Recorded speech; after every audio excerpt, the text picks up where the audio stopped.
Halo, saya Peter Ingemar. Senang bertemu dengan Anda. Topik kita kali ini adalah bagaimana agar hidup selalu dalam keadaan sejahtera. Tentu semua orang menyukai keadaan sejahtera. Dan kalau boleh memilih, mereka pasti akan memilih untuk selamanya sejahtera.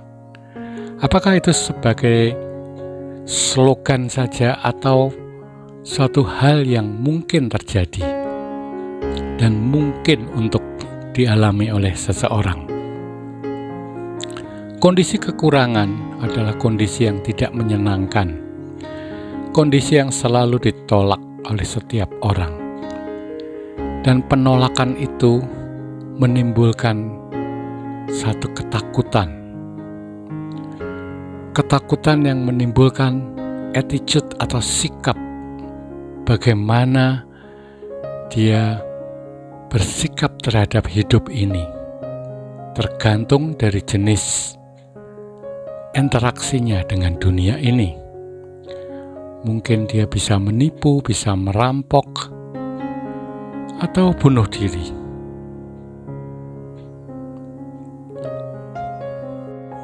Sekarang pertanyaannya, kenapa ada kondisi surut? Kondisi kita lemah, berada di bawah, tidak mampu berbuat apapun. Seolah-olah kita dibelenggu oleh kondisi yang tidak enak, kondisi yang tidak bisa berbuat apa-apa, baik dari segi finansial maupun segi-segi yang lainnya. Mengapa orang harus mengalami surut?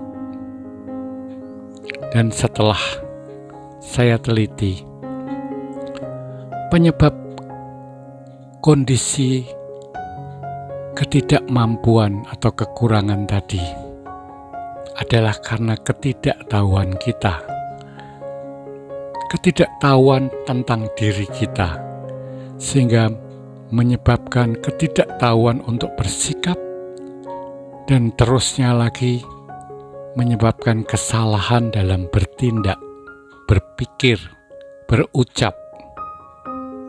Dan ini mengakibatkan keburukan bagi diri kita maupun lingkungan kita.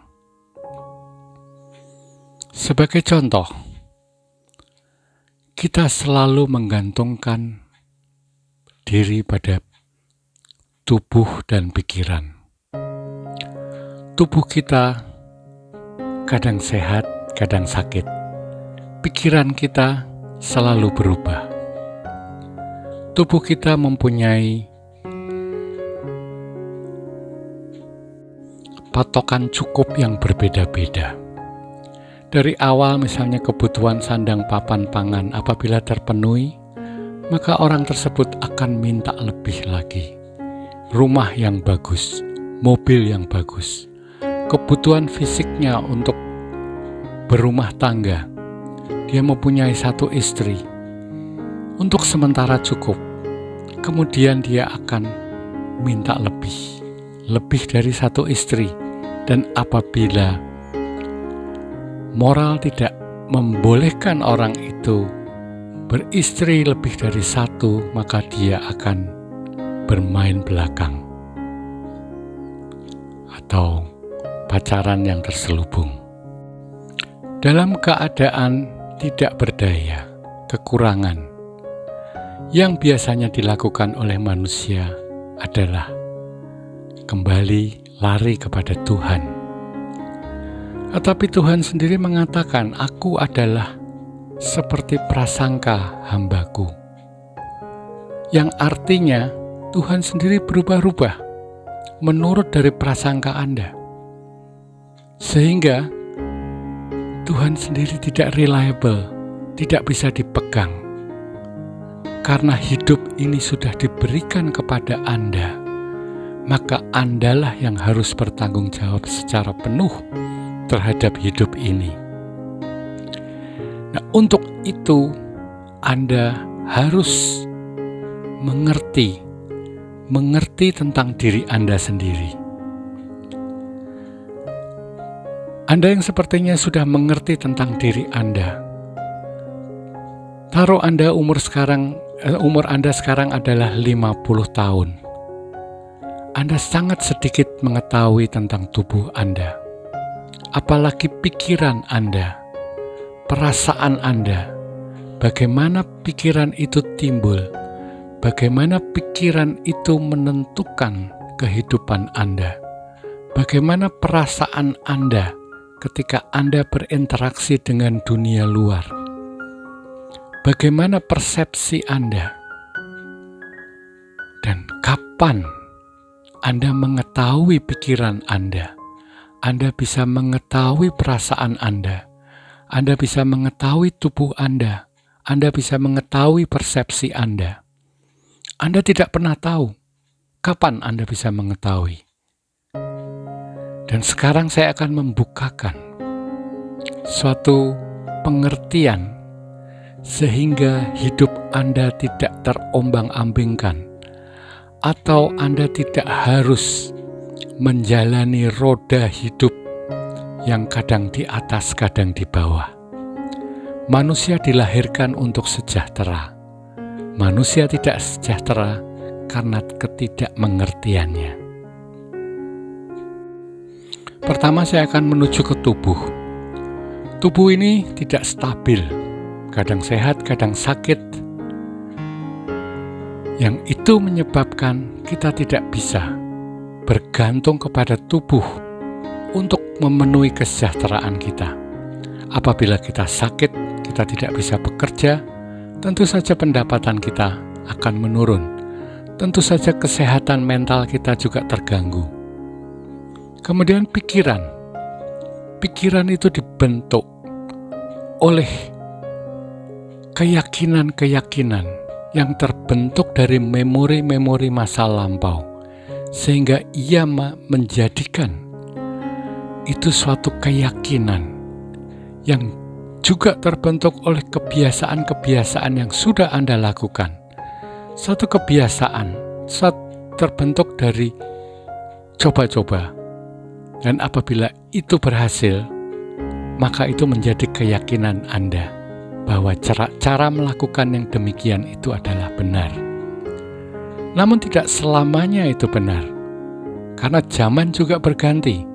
Kemungkinan cara-cara yang Anda lakukan tidak sesuai dengan zamannya, sehingga Anda harus mengganti metode yang baru untuk mencapai kesuksesan atau keberhasilan.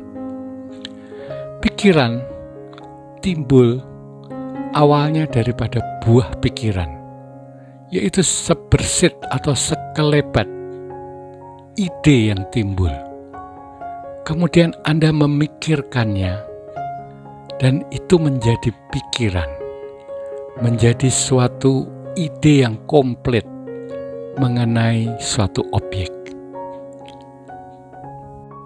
Dan keyakinan-keyakinan tadi akan membentuk attitude Anda atau sikap Anda. Bagaimana Anda harus melakukan, bagaimana Anda harus berbuat, bagaimana Anda harus berpikir, dan bagaimana Anda harus berinteraksi dengan dunia luar. Karena dunia ini tidak pernah tetap, sehingga menimbulkan rasa takut. Rasa takut ini adalah awal dari penyakit manusia.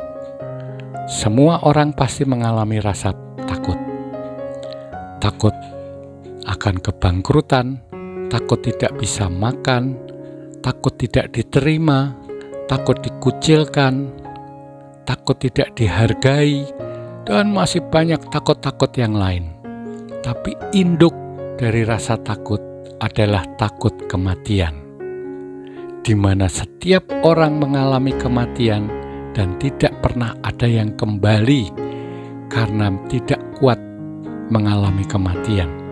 Semua orang mengalami kematian dan melaksanakan kematian tersebut. Tetapi selama kita masih hidup, karena kita tidak tahu apa yang terjadi setelah kematian, maka rasa takut itu timbul.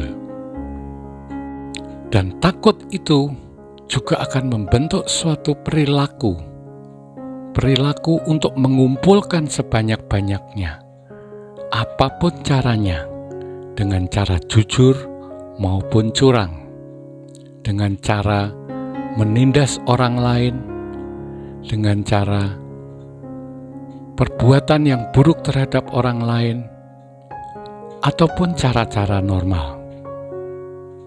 Nah, semua yang Anda pikirkan, Anda yakini, Anda lakukan, itu membentuk akumulasi. Dengan keyakinan yang lampau dan keyakinan yang Anda bentuk pada saat ini, membentuk suatu akumulasi yang menggerakkan Anda. Dan Anda berattitude berdasarkan akumulasi keyakinan tadi.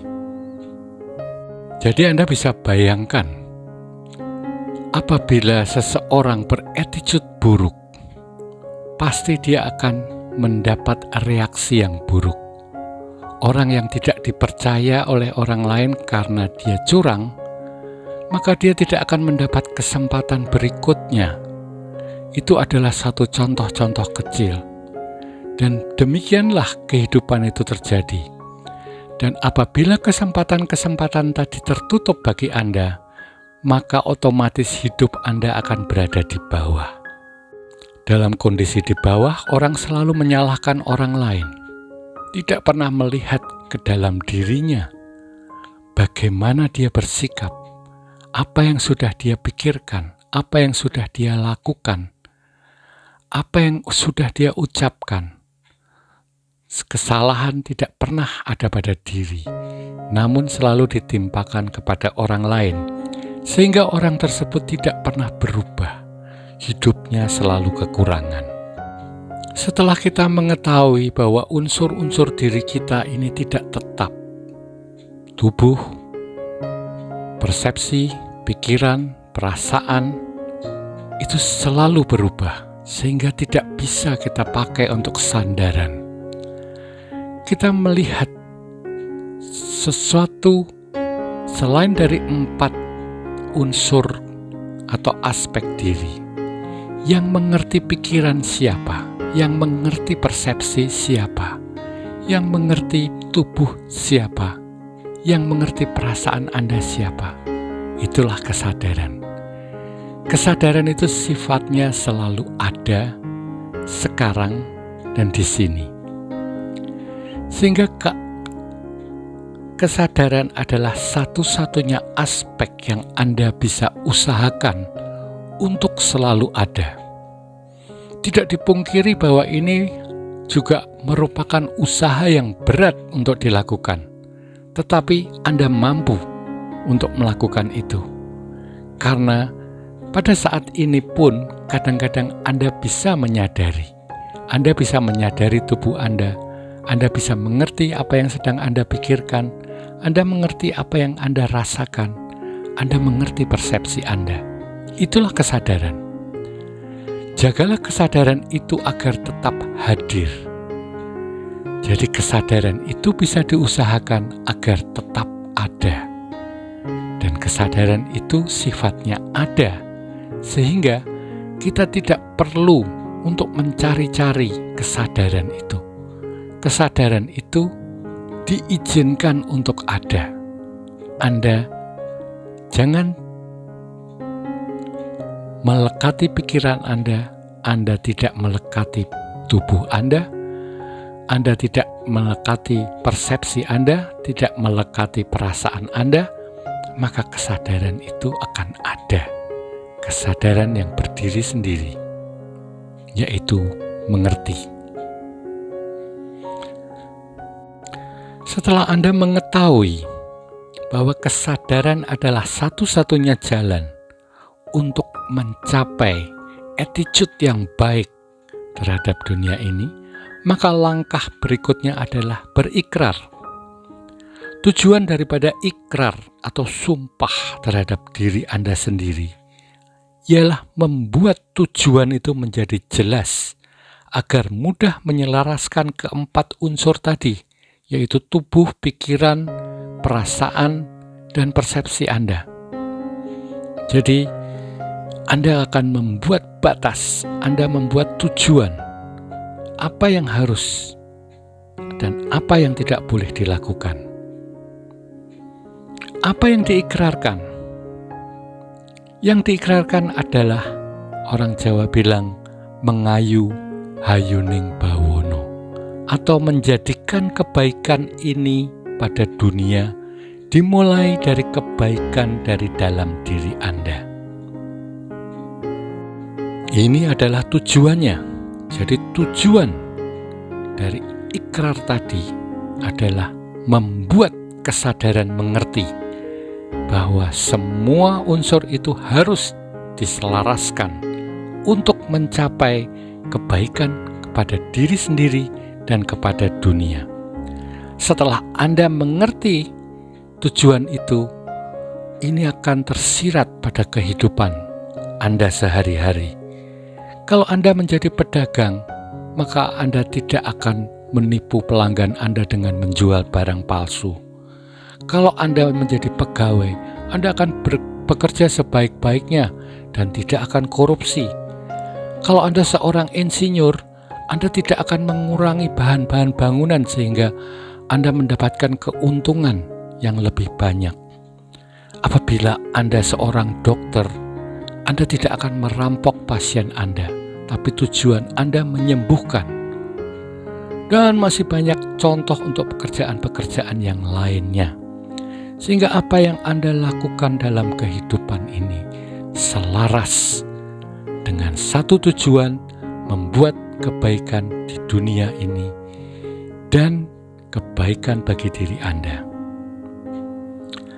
Apabila Anda terus-menerus memegang kesadaran ini untuk waktu yang cukup lama, maka attitude Anda akan berubah. Anda akan menjadi orang yang disenangi orang lain, orang yang bisa dijadikan sandaran, karena outputnya adalah kebaikan. Kebaikan apabila sudah ditetapkan menjadi tujuan hidup, maka sesuatu yang sifatnya buruk tidak akan dilakukan, seperti mencuri, membunuh, kemudian berbuat amoral, marah, tidak bisa mengontrol diri. Itu semua akan hilang. Hilang karena apa? Karena adanya kesadaran dalam hidup yang melihat perilaku dari keempat faktor-faktornya, di mana apabila terjadi penyimpangan, kadang-kadang ada satu pikiran untuk menipu, atau untuk mencuri, atau untuk membunuh, atau untuk berbuat amoral, maka kesadaran itu akan memegangi agar pikiran itu tidak menjadi suatu tindakan. Apabila kesadaran ini makin lama makin membesar, Anda akan menjauhi pikiran-pikiran tersebut. Dan tubuh Anda tidak akan bertindak, mulut Anda tidak akan mengatakan sesuatu yang buruk. Nah, attitude yang berubah inilah yang akhirnya merubah hidup Anda. Hidup Anda akan berubah menjadi selalu sejahtera, berkecukupan, baik fisik maupun mental. Inilah yang diharapkan, bahwa Anda bisa menghentikan roda kehidupan, selalu hidup dalam keadaan sejahtera. Apa yang saya ungkapkan ini selaras dengan apa yang saya ceritakan sebelumnya, yaitu memprogram bawah sadar. Memprogram bawah sadar Anda dengan memasukkan sesuatu yang Anda inginkan, itu juga akan membantu Anda untuk mencapai kehidupan sejahtera yang Anda inginkan. Semoga bermanfaat.